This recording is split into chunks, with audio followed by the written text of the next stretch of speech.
como ya efectos neuropsiquiátricos y cognitivos del consumo de cannabis con las perspectivas e implicaciones para la salud mental y como yo le había mencionado a mi compañera, nos acompaña el doctor Nicolás Tovar.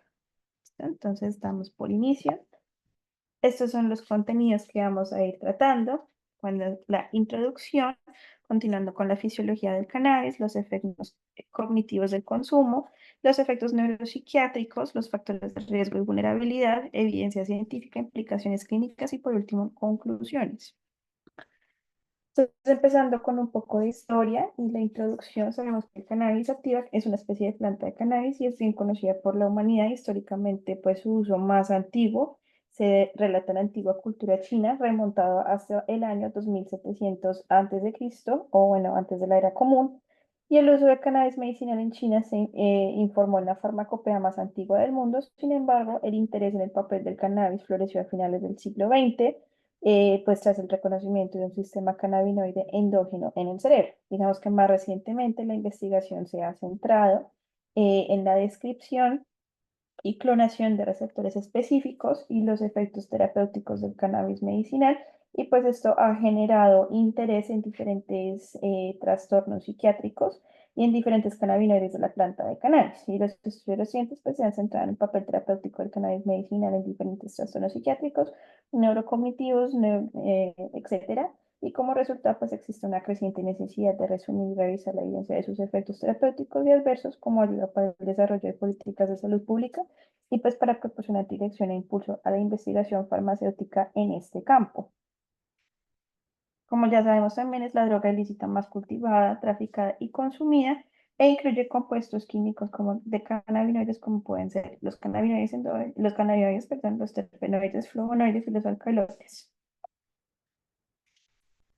Bueno, pasando entonces a la fisiología del cannabis, sabemos que los cannabinoides más destacados son el delta 9 tetrahidrocannabinol y el cannabidiol, perdón. Entonces, la planta cannabis sativa contiene cientos de compuestos diferentes, siendo el delta 9 THC el primer componente psicoactivo que primario que se aisló, sintetizó y estudió, así como otros 80 cannabinoides. El cannabidiol o el CBD y el delta 8 THC y el cannabinoid en particular ejercen efectos aditivos, sinérgicos o antagónicos con el delta THC. Y en las últimas décadas pues, se ha producido una tendencia en la prevalencia de cepas con una alta concentración de delta 9 THC y unos niveles reducidos de otros compuestos como pueden ser el CBD. En cuanto al sistema endocannabinoide, pues este es un sistema neuromodular muy extendido que ha pues, estado involucrado en la adaptación de respuestas conductuales, como puede ser la reacción al miedo, la ansiedad y el afrontamiento del estrés. El sistema endocannabinoide pues, contribuye a la percepción sensorial con los estímulos internos en varios dominios y procesos fisiológicos como lo puede ser el dolor, la motivación, la recompensa, la hemostasis emocional y la plasticidad sináptica. Entonces, cuando hablamos de la fisiología del cannabis, pues digamos que los agonistas de los endocannabinoides endógenos incluyen el araquidonil etanolomida y el desaraquinodiglicerol, los lípidos neuroactivos de vida corta sintetizados a demanda y liberados después desde neuronas postsinápticas, y esos van a ejercer su actividad en sitios presinápticos, regulando así la liberación de neurotransmisores y el equilibrio excitatorio inhibitorio en redes neuronales.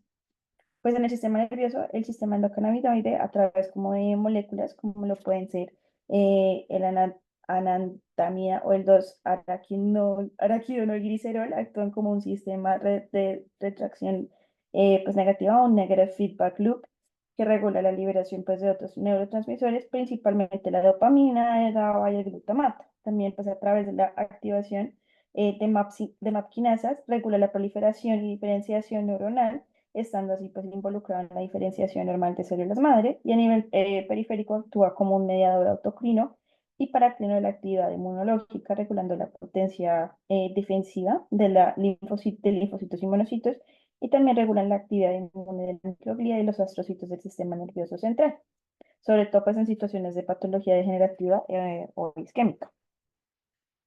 Con los ligandos endocannabinoides, pues son sintetizados y liberados por neuronas postsinápticas en todas las regiones donde se expresa el receptor CB1, y la despolarización postsináptica abre canales de calcio de voltaje pues, dependientes y el aumento de citoplasmático de calcio, perdón, induce la síntesis de endocannabinoides y pues la síntesis de endocannabinoides también podría desencadenarse tras la estimulación de los receptores metabotrópicos pues de glutamato o la estimulación de receptores de 2 de dopamina que actúan a través de la AMSEL.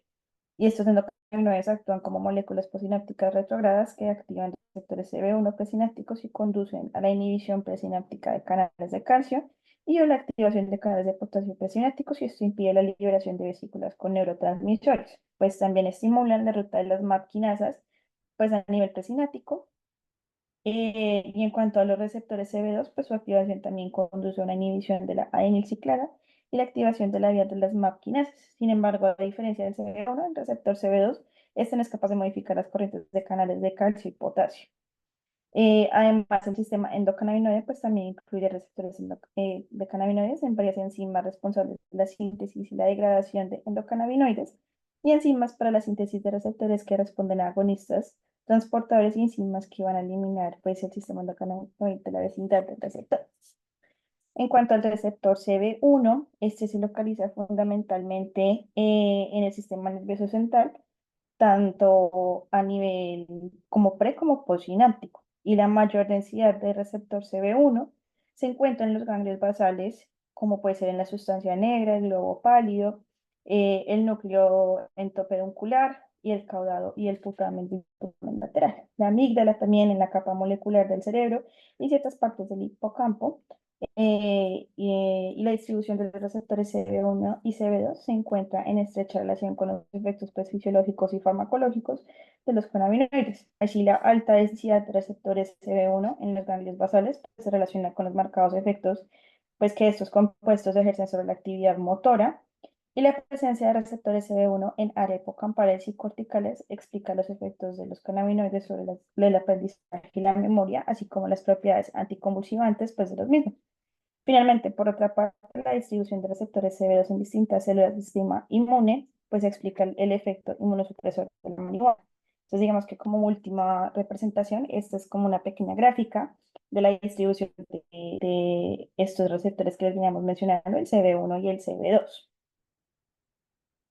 En cuanto a los efectos cognitivos del consumo de cannabis, pues empezando con el razonamiento y resolución de problemas y la memoria de trabajo, que son como las dos zonas donde hubo mejor evidencia.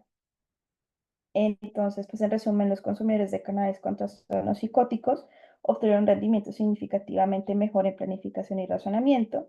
Se observaron mejores resultados en los consumidores de por vida y hubo algunas tendencias, aunque no significativas, en cuanto a inhibición de la respuesta, es decir, hubo peores resultados y cambios de conjunto conceptual donde hubo mejores resultados. La evidencia se calificó de calidad moderada, porque digamos que en otras zonas que mostraron como mayores cambios, la evidencia no era de tan buena calidad y la evidencia pues de menor calidad no mostró diferencias significativas en las funciones ejecutivas, tanto en las muestras de tan solo como consumidores a largo plazo como en los de individuos con abuso como de cannabis. En cuanto a la memoria de trabajo, pues digamos que no se observó diferencias, la evidencia pues calificada como de calidad baja de moderada estableció que los consumidores de cannabis con trastornos psicóticos obtuvieron un rendimiento significativamente mejor en la memoria de trabajo. En cuanto a la evidencia calificada de calidad moderada, esta sugirió además de un mejor rendimiento para los consumidores por vía y deterioros notables para los consumidores recientes. Y la evidencia de calidad baja a moderada no mostró diferencias significativas tanto en las muestras, tan solo de pacientes pues, con un consumo agudo como aquellos de los individuos con abuso comórbido de cannabis. En primer lugar, tampoco se observan diferencias en el funcionamiento neurocognitivo pues, entre los consumidores de cannabis y los no consumidores cuando se consideran solo los pacientes pues, con un consumo reciente. Sin embargo, la evidencia fue principalmente baja moderada para los análisis de muestras de pacientes con el consumo reciente y además la falta de efecto podría representar un error de tipo 2. Y en segundo lugar, la evidencia limitada pues no mostró diferencias significativas entre los consumidores de cannabis y los no consumidores en los dominios del lenguaje y habilidades visoespaciales. Pues también se observaron tendencias hacia la significancia para la velocidad de procesamiento y la atención, en cuales la mayoría de los tamaños de los efectos parecieron mostrar pues un grado relativamente pequeño a moderado de desempeño superior en los consumidores de cannabis. Y ahora pasando entonces a los efectos neuropsiquiátricos del consumo del mismo, tenemos entonces en cuanto al delta 9 THC y el comportamiento autolesivo, que pues nos ha demostrado que en los últimos años pues se ha mejorado la compresión en general de los efectos neurobiológicos del cannabis, mientras que los efectos conductuales siguen siendo relativamente poco estudiados. En particular se considera el control conductual y la impulsividad. Según la perspectiva evolutiva, podemos ver que la impulsividad podría permitir a las personas adaptarse a ciertos niveles de incertidumbre, a la complejidad y los entornos que cambian rápidamente. Sin embargo, la impulsividad es un rasgo de personalidad que se produce en un continuo entre estados fisiológicos o patológicos que pueden producir una predisposición a acciones rápidas, pero a menudo son prematuras sin la previsión adecuada. Y eso incluye pues la agresión, violencia y hasta puede llegar a ser pues lesiones como conductas autolesivas y suicidio. En cuanto a la impulsividad, puede subdividirse en un componente cognitivo que caracteriza pues con la tendencia a preferir recompensas pequeñas e inmediatas, pues en lugar de recompensas tardías, y esto involucra principalmente la corteza orbitofrontal, la amígdala lateral, el estriado anterior y la corteza prefrontal media y ventrolateral. El componente conductual se representa como la dificultad para prevenir el inicio de una conducta o detener una conducta ya que ya se ha iniciado e involucramiento principalmente de la corteza prefrontal media ventrolateral y en particular el giro frontal inferior derecho. En varios trastornos psiquiátricos como en el TDAH, pues el trastorno bipolar también, ciertos trastornos de la personalidad como el trastorno de la personalidad, la adicción a las drogas, pues se pueden caracterizar por una impulsividad prominente. En cuanto a la regulación del afecto negativo, pues esta va a involucrar una red de regiones cerebrales que puede comprender estructuras corticolímbicas, como lo pueden ser la amígdala, también involucran la respuesta emocional y los estímulos negativos, eh, y pues esto también para evaluar los conflictos afectivos y establece la reactividad emocional. La ínsula, que también evalúa la prominencia de los estímulos externos e internos en la corteza corticofrontal y que regula también las respuestas de la amígdala y la ínsula de las emociones negativas. Pues podemos ver que también el consumo de la marihuana, pues curiosamente se asocia con déficits en la regulación cognitiva de las emociones, con una disminución del acoplamiento amígdala. eh, Corteza prefrontal, lo que resulta también con un control volitivo ineficiente del afecto negativo.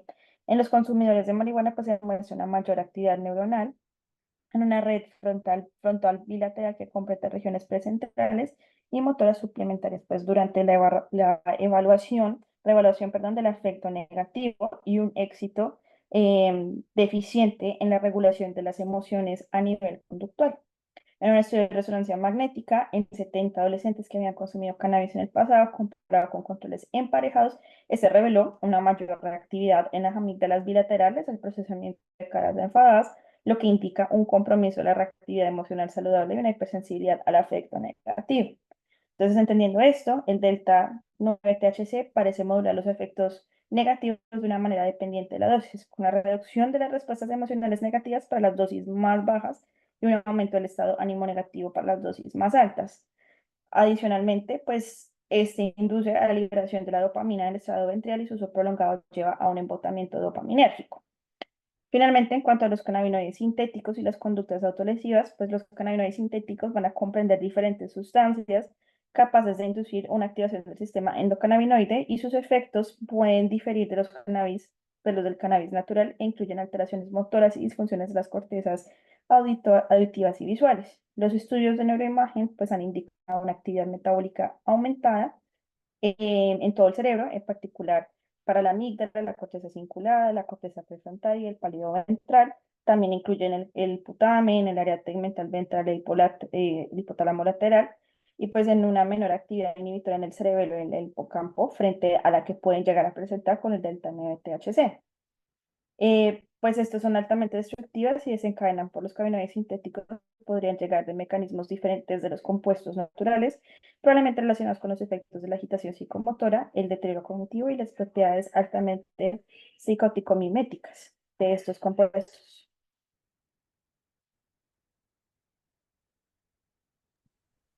Bueno, ahora vamos a coger unos artículos que cogen una población y detectan ciertos tipos de patrones y comportamientos en los consumidores crónicos, no crónicos y la población ya psicótica que comenzó o que padece una enfermedad que involucra, digamos, el espectro de la psicosis, que comienza a consumir cannabis.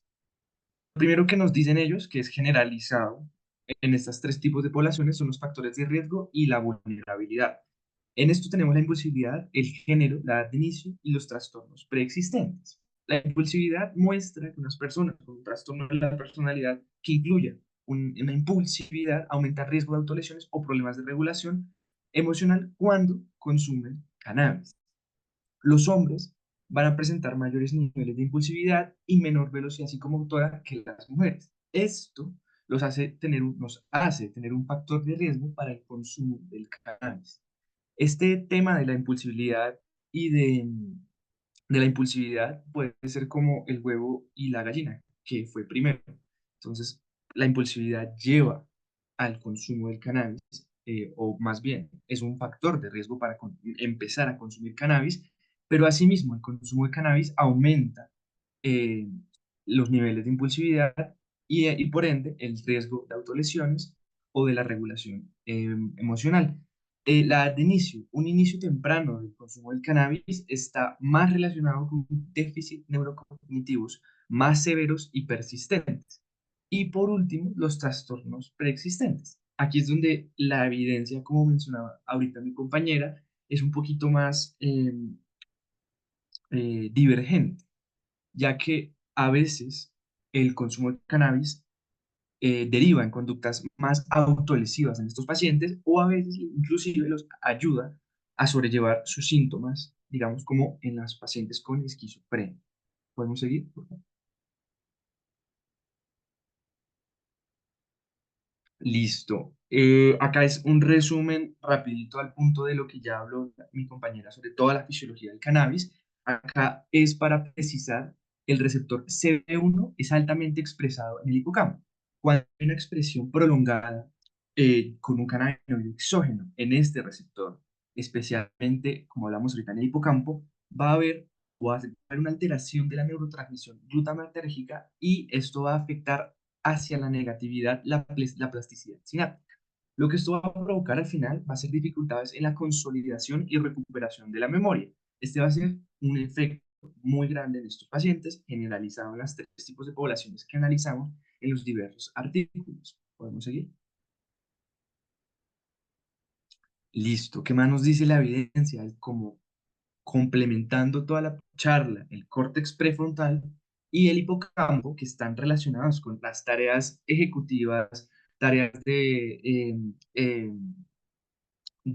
memoria y de conducta social, se van a ver altamente afectadas, lo que va a aumentar el riesgo de trastornos psiquiátricos a largo plazo de los que involucran la psicosis y trastornos del estado del ánimo en la adolescencia. También usuarios crónicos tienen entre 2 y 4 veces más probabilidades de desarrollar psicosis. Sigamos. Bueno, y en esta tabla que nos muestra la AJA sobre el uso de la marihuana, es bastante curioso e importante entender las ventanas de vulnerabilidad para predisponerse sobre o desarrollar una enfermedad psiquiátrica con el uso de los cannabinoides, en este caso, digamos, con la marihuana y el THC. Entonces, la primer tipo como de ventana de vulnerabilidad va a ser durante la gestación, es decir, por un consumo de la madre. En esto vamos a generar en el paciente una mayor respuesta o una disregulación en la respuesta del estrés. También va a haber un desbalance entre las respuestas excitatorias e inhibitorias del cerebro y esto va a llevar a una disregulación de las monoaminas. Y como podemos recordar, las monoaminas están muy relacionadas con bastantes enfermedades psiquiátricas como los trastornos de ansiedad, la depresión e inclusive la psicosis.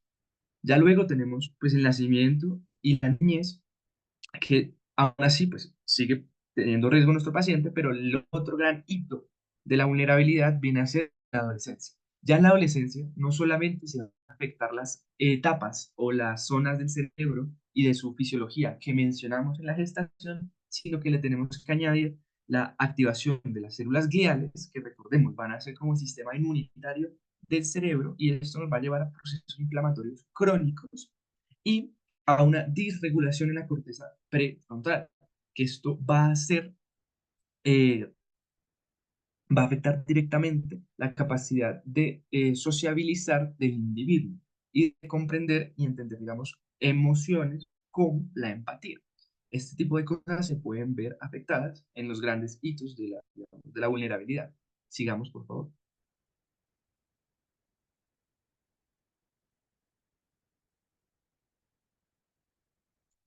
Bueno, volvemos a tocar el tema de impulsividad y riesgo de autolesiones. Vemos que hay mayores puntuaciones en medidas de impulsividad en los pacientes con uso crónico del cannabis, lo que se asocia a unas conductas autodestructivas hacia sí mismos. Em, en ciertos pacientes que tienen una interacción genética que los predispone, estos van a estar predispuestos a desarrollar trastornos psiquiátricos, entre ellos el mayor relacionado es la esquizofrenia en pacientes predispuestos genéticamente. Sigamos.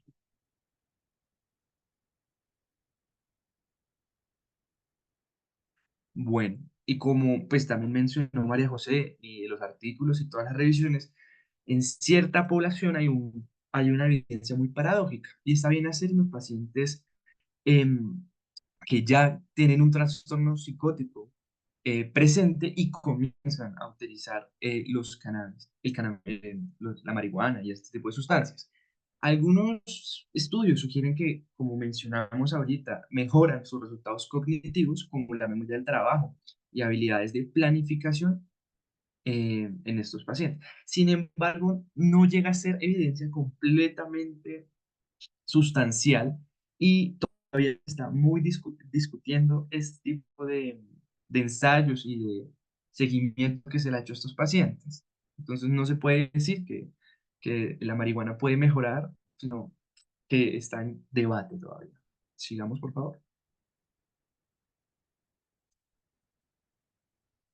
Mm, listo. En el resto de la población, lo que nos muestran estos gráficos es que hay un déficit o una discordancia entre la población en general y la población usuaria crónica de cannabis sin un diagnóstico de un evento psiquiátrico, donde podemos ver que tenemos unos empeoramientos en la memoria a corto plazo, en la atención y en la memoria a largo plazo.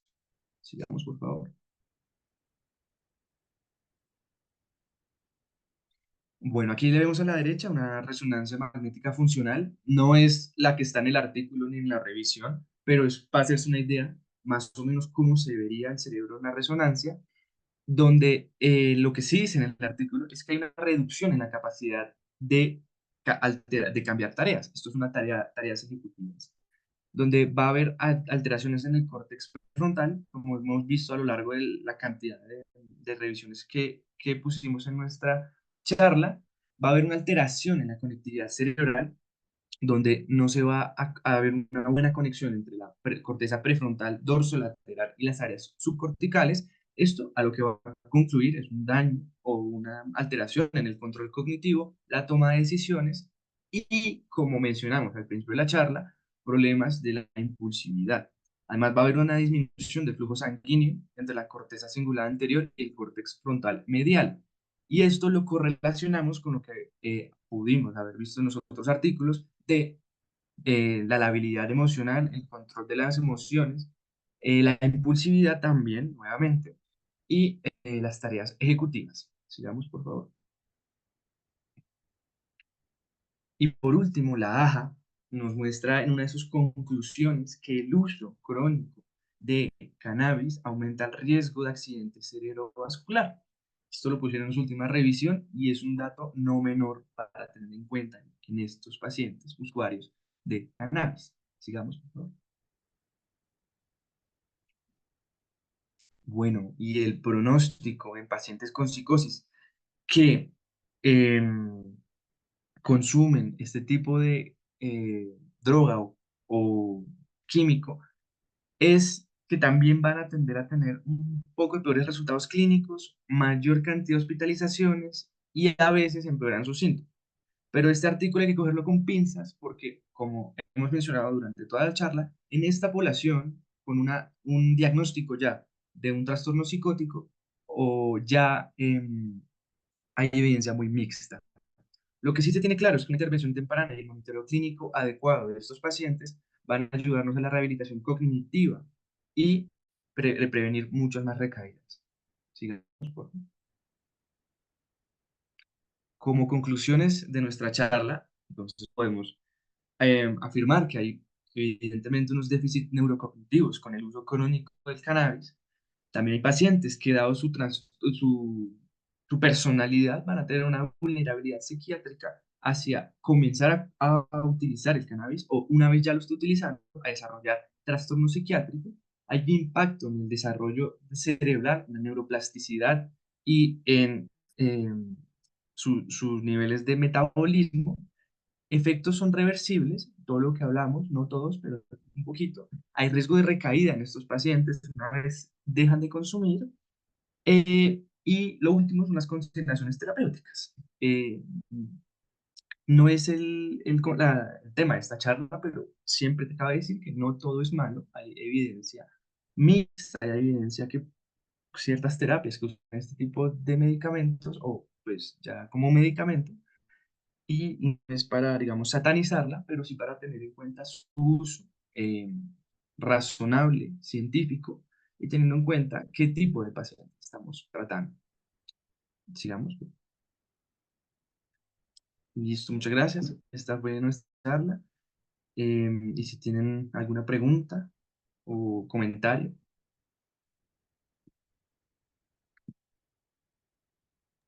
Abrimos este espacio también para cualquier comentario del doctor Nicolás Tovar. Bueno, buenas noches a todos. Fallas técnicas Muchas al inicio, pero gracias por la invitación en primer lugar. La verdad es muy bonito ver cómo el grupo ha progresado. Es ver ya muchos ya aportas y es bastante grata la invitación. Ciertamente es un tema que deja mucho a qué decir, deja mucho a qué esperar. Mm, realmente sí, como Juan y María José lo dicen, el consumo del cannabis es algo que se sataniza en muchos estudios. Hay otros estudios que tienen una evidencia incongruente, hay otros que lo aprueban. Mm, claramente siempre con el paciente tener en cuenta de que la evidencia no se le puede, no es un buen argumento porque algunos pacientes tienden a minimizar parte del consumo cuando hay patología, como lo puede ser la patología dual. Pero no es descabellado pensar que en un futuro puede que esto forme parte de algún tratamiento, principalmente con el CBD, que por cierto ya tiene indicación. O sea, recuerden que el CBD como indicación está epilepsia refractaria, emesis en VIH, eh, en algunos casos de dolor y en lo que puede ser náuseas por quimioterapia también tiene efecto. Implica con lo que dicen ustedes. Sí, hay unos efectos. Dependiendo del grupo etario, va a haber unas consecuencias mayores que otras.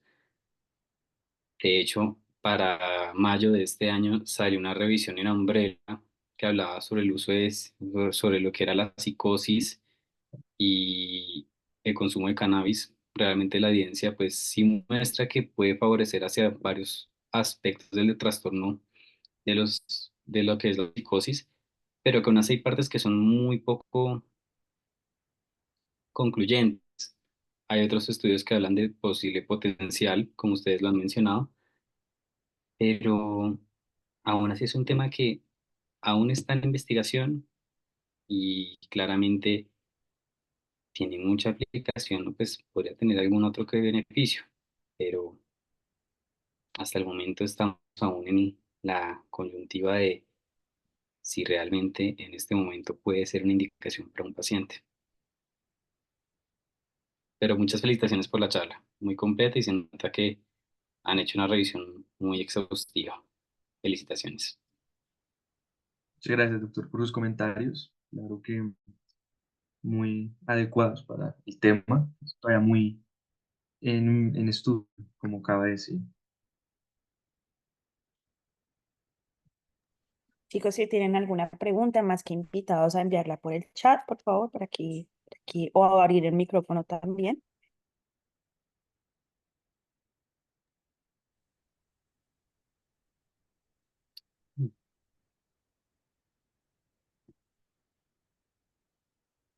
Y de hecho, los estudios con neuroimagen funcional son bastante interesantes en la forma como muestran algunos los cambios en las activaciones de las redes.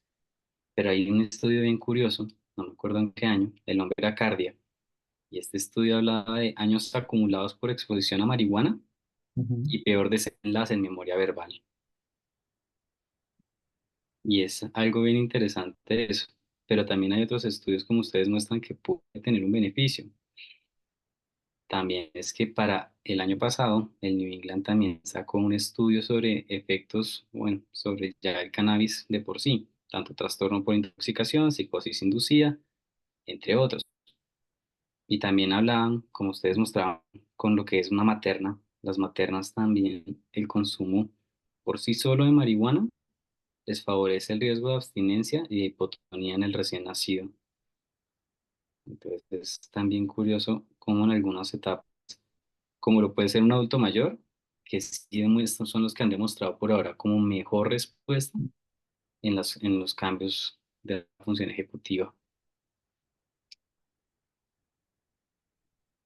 Sí, sí, sí. Pues ahí no creería que con el adulto mayor de pronto, pues igual no hay tiempo para desarrollar tanto el impacto neurológico y pueden coger mejor sus como efectos positivos. Sí, porque como ustedes ven, cuando uno coge un paciente joven y de una vez le pongo la exposición a lo que es el cannabis, independientemente de cuál, porque pues ustedes han mostrado, hay varios tipos y pues ya en el mercado y también manera no lícita con los que ya son sintéticos, pues realmente la concentración de lo que es THC, bueno, delta 9 THC, realmente cambia bastante la concentración. Y esas proporciones también algo que a los pacientes mm, hay que también psicoeducarlos cuando tienen un consumo, cuando están preguntando por este tipo de cosas. ¿Por qué? Porque también es aclararles de que esto no es algo que aún está muy avalado, es algo que aún está en estudio, no se sabe si puede tener un beneficio en este momento, a diferencia de lo que es el manejo. Sí. Y Colombia como tal, investigación acá, que sepa de grupos que manejen eso, muy pocos. Sé Sí, que pues hay de hecho, pues no con THC, con toda la planta, pero nosotros en el laboratorio de neurociencia hicimos estudios, o estamos desarrollando estudios con CBD, solo la molécula de CBD, y sí mejora bastante, no en humanos, en ratones y en gusanos, la acumulación de placa amiloide, digo, o sea, disminuye la acumulación de placa amiloide y evita. Entonces, definitivamente yo creo que en algún punto sí va a ser em, importante el uso del CBD. Sin embargo, el THC ya cuando uno se lo mete al mismo animal, ya empieza a cambiar y a tener diferentes tipos de trastornos, más que todo metabólicos. Entonces, es mm, curioso el CBD por dónde va. Y en algún momento, como usted dijo, doctor, de pronto se use un medicamento. Pues, aparte de las indicaciones que ya tiene. pues lo que dices es bastante acertado por el hecho de que, pues claro, el CD es lo que más se ha estudiado porque lo que ha mostrado más efecto. Y vamos a ir a futuro, ya pensando en lo que es la enfermedad mental, ya hay cada vez las teorías más clásicas se están devaluando. La teoría cetoninérgica ya no completa lo que es la explicación de la enfermedad, la teoría dopaminérgica. Ahorita se devalúa con la creación de la xanomelinina y el trospio. Quita completamente un antipsicótico no dopaminérgico. ¿Quién quita que pues probablemente con el CBD y los cambios que puede haber tanto con el componente inflamatorio y la parte del eje hipotálamo hipófisis o entre otras explicaciones puedan contarse algo más a futuro? Y es un tema bastante interesante porque es abrir la oportunidad a otras patologías que si bien de entrada podemos decir no hay evidencia o realmente no hay una gran mejoría, puede que sí. Y eso hace que eh, el tema aún siga, a pesar de de la cantidad de tiempo que lleva el CBD y el THC, pues en la historia humana, pues aún así tiene aún mucho porque tiene mucha tela por donde cortar.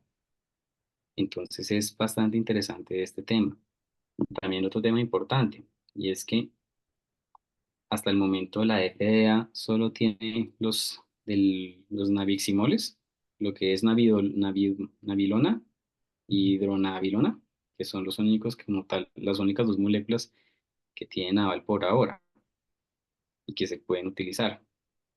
Hay algunos que hasta lo han utilizado en anorexia, pero realmente otras indicaciones propiamente ya en psiquiatría, de momento aún no están. Y pues claro, es un ámbito muy abierto, pero quién sabe hasta dónde nos vaya a llevar la nueva evidencia. Sin duda, un tema a futuro interesante. Bueno, pues la verdad no nos llegaron preguntas el día de hoy, pero pues queríamos darle las gracias, doctor, por sus aportes y por su retroalimentación. Juan Camilo y María José, también muchas gracias por la charla, estuvo muy interesante. Recuerden los miembros activos que el link de asistencia está en el chat y la palabra clave de hoy es cannabis, para que no se les olvide. Muchas gracias a todos, muchachos. Gracias por asistir y muchas gracias al doctor Tovar por también estar en la charla con. No, a ustedes por la invitación y pues ojalá que como grupo sigan creciendo, de verdad, tanto para el departamento como para los profes y los psiquiatras, pues realmente el grupo es un referente en todo lo que han hecho. ¿Listo? Y ojalá Muchas sigan gracias, así. doctor, y a todos Felicitaciones. por asistir a la charla.